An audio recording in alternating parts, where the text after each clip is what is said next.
minta tanggapannya soal kericuan di ruang sidang waktu itu si Rasman itu menyerang Hotman Paris. Seperti apa? Kericuan, yang bikin ricu nggak bener gitu. Apalagi, jadi yang bikin ricu ini nggak bener.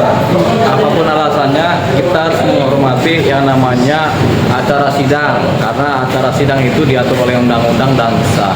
Jadi kalau bikin ricu ya udah nggak bener itu. Tinggal nanti ketua hakim majelis itu yang menentukan apakah orang-orang ini kemudian bisa disanksi atau tidak, atau kalau memang dia terdakwa atau tersangka ya biasanya kan harus sopan di persidangan kan. Kalau nggak sopan ya tentunya nanti hakim ada penilaiannya, majelis ada penilaiannya. Jadi yang bikin kericuan biasanya nggak benar itu.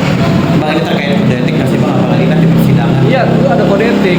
Jadi sebenarnya seorang pengacara atau siapapun pengacara yang berada di ruang sidang itu nanti kode-kode etik persidangan, sopan santun dalam sidang, tata krama dalam sidang itu sudah diajarkan dari muda, diajarkan. Gitu. Tapi kalau sampai dia nggak bisa nahan diri, emosi atau kemudian malah bikin ricu ya udah nggak bener. Bahasanya sih udah pengacara tapi nggak tahu adab sopan santunnya. Biasanya kayak gini Bang, bakalan dapat sanksi nggak sih? Kalau dia terdakwa bikin ricu, dia berarti nggak sopan di persidangan, dia hukumannya bisa diperberat oleh hakim. Kalau dia pengacara, dia bisa diusir dari sidang atau tidak boleh ikut sidang berikutnya. Tuh, hakim punya kewenangan untuk memenang pengacara yang mengikuti sidang. Bang, tapi timnya Rasman kemarin sempat diwawancara bilang hal yang dilakukan oleh si Wiwowo ini hal yang wajar katanya Bang. Gimana? Nggak ada yang hal yang wajar, apapun persoalannya, apapun se-ekstrim persoalannya seperti apa, itu dianggap tidak wajar karena mereka pengacara. Pengacara bisa menahan diri, menahan emosi, tahu tata krama, tahu etika beracara di persidangan. Walaupun ada persoalan apapun juga, itu nggak bisa dijadikan dasar. Ada undang-undang yang bisa menjerat? Ada kode etik dong, kode etik kuasa pengacara tuh ada. Bang, tapi pernah nggak ada terjadi hal kayak gini sebelumnya Bang? Dan Sering. Biasanya yang melakukan ini bukan pengacara, tapi pengunjung sidang atau kerabat dari keluarga korban itu atau keluarga pelaku itu kemudian yang bikin ricu. Tapi ini kan pengacara, jadi kita sebagai pengacara malu hati ya, karena sebenarnya tidak ada aturan-aturan yang kemudian seharusnya dipatuhi, tapi kemudian dilanggar oleh si pengacara. Tindakan Rasman ini mempengaruhi nggak sih buat kedepannya Bang, apalagi ini kan disaksikan oleh banyak sekali. Oh iya, tentunya mempengaruhi buat pribadi dia terutama. Orang akan melihat ini sebagai suatu keadaan negatif dari seorang pengacara Rasman, begitu. Nah, kalau di hukum dia, misalnya dia kemudian ternyata benar-benar bersalah, lebih gila lagi buat beliau. Walaupun dia siap masuk penjara, tapi kan nggak epic juga seorang pengacara masuk penjara karena persoalan hukum biasa. Gitu.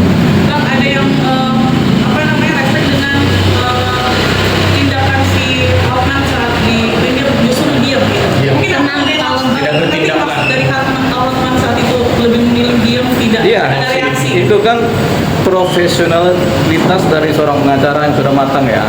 Jadi jangankan dia, seharusnya pengacara muda juga bertindak seperti Hotman. Pasti banyak yang seperti itu. Jadi kalau dibilang respect, saya secara pribadi respect pada Bang Hotman Paris Hutapea. Karena tindakannya menunjukkan dia sudah matang dan profesional sebagai seorang pengacara. Apalagi dia pengacara lama kan, senior kan. Nah, pengetahuan sendiri kan kalau persidangan hakim di luar negeri ya, di Singapura misalnya itu, kalau ada yang rusuh persoalan itu langsung bisa dipidanakan ya kan. Kalau di kita nggak bisa kan Bang, karena belum ada hukum. Kita Bang sendiri gimana sih? Ya, rusuhnya sejauh mana? Kalau rusuhnya bunuh orang di persidangan kan langsung dipidanakan juga, atau rusuhnya mencaci maki orang kena undang-undang pencemaran nama baik kan bisa dipidana juga. Jadi ini rusuhnya sejauh mana kita lihat. Kalau yang kelihatan naik meja itu rusuhnya dia naik meja, yang dirusuhin meja sama persidangan, sama acara sidang yang formal yang seharusnya tidak boleh ada acara pengadilan itu kemudian dipermalukan begitu. Jadi itu nanti ada persoalan sendiri namanya contempt of court, pelecehan persidangan. Itu ada kondisi-kondisi tersendiri di mana pengacara yang bersangkutan bisa juga dicabut haknya sebagai pengacara. Oleh apa? Oleh siapa? Oleh Mahkamah Agung. Berarti perlu juga ya Bang sebagai efek jerah untuk mencabut gelar Iya. pengacara. Harus ada yang mengadu. Gitu.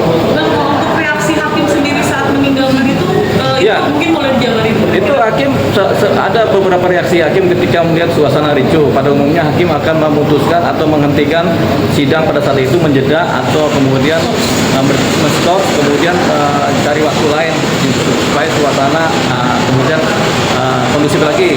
Akhirnya hakim meninggalkan sidang. Jadi wajar hakim meninggalkan sidang dalam situasi yang sudah tidak memungkinkan terjadinya acara persidangan. Bang, ini bisa memperberat hukuman Rasman juga nggak sih? Potensi memperberat hukuman. Gitu. Kalau soalnya di persidangan ada nggak yang kejadian kayak gitu atau lebih parah? Ada beberapa kejadian ada cuma tidak terekspos ya. Cuma rata-rata pelakunya bukan pengacara. Rata-rata pelakunya adalah keluarga korban atau keluarga pelaku atau pembunuhnya. Berarti kalau yang ini apa yang melakukan pengacara berarti bisa bilang bisa jadi menjatuhkan atau menjelekan profesi pengacara Enggak. dan PH dong. Bisa bilang kan? Tidak menjelekkan profesi pengacara, tapi menjelekkan oknum pribadi yang bersangkutan. Gitu. Kalau kita sih tidak merasa begitu. Jadi yang jelek justru si pengacara yang bersangkutan. Mau segagah apapun dia, tapi kalau dia sudah nggak punya adab ya sudah. Sebenarnya nggak layak jadi pengacara. Di samping huru haranya dia selama ini berarti seperti itu ya Pak? Ya maksudnya di huru haranya dia yang seperti itu jadinya begitu. Ya kan kelihatannya sok mau jadi jagoan kan, padahal tidak. Jagoan itu nggak ada seperti itu. Bang, alasan dari pihak Rasman sendiri katanya kenapa sampai Rasman berani nyamperin Hotman itu karena harusnya sidang itu kan terbuka, tapi Hotman meminta sidang tertutup. Abang Ya. sendiri menanggapinya? Begini, ketika hakim memutuskan sidang tertutup, boleh aja. Sidang kan prinsipnya terbuka, tapi ketika hakim memutuskan sidang tertutup, baik oleh pikiran sendiri, oleh hakim maupun oleh permintaan dari salah satu korban, boleh saja, karena ada kepentingan-kepentingan sifatnya memang bisa dipertanggungjawabkan. Nah, ketika jadi sidang tertutup ya udah, nggak ada persoalan sebenarnya. Nah, tapi si seorang Rasman boleh juga meminta supaya sidang terbuka, umum boleh, tapi semua kan tergantung hakim. Karena yang punya kekuasaan di pengadilan itu kan hakim di acara persidangan. Jadi hakim ketika sudah memutus tetap tertutup, harusnya seorang Rasman itu mematuhi aturan itu, mematuhi aturan hakim seperti itu. Nah, kalau dia nggak patuh ya berarti kan ya kita bisa lihat. Dan kemarin sikap Rasman juga ada part di mana Rasman mengusir polisi saat memenangkan. Ya udah, itulah rentetan daripada ketidaksopanan yang sedang terjadi. Kalau pribadi kenapa sih mereka Coba. Rasman atau si Loh, kalau kita melihat orang-orangnya kan kita tahu. Kalau dia kenal kita, belum tentu kenal. Kita juga belum tentu kenal mereka, kan gitu. Tapi kalau tahu ya kita tahu. Tahu dari mana? Ya tahu dari kalian ya. mereka juga yang bilang netizen tuh akhirnya kelihatan nih bobroknya dari sini, maksudnya perilakunya. Iya, nanti kelihatan perilaku buruk akan kelihatan dari tampilan-tampilan yang keluar di publik. Terima kasih. Terima kasih.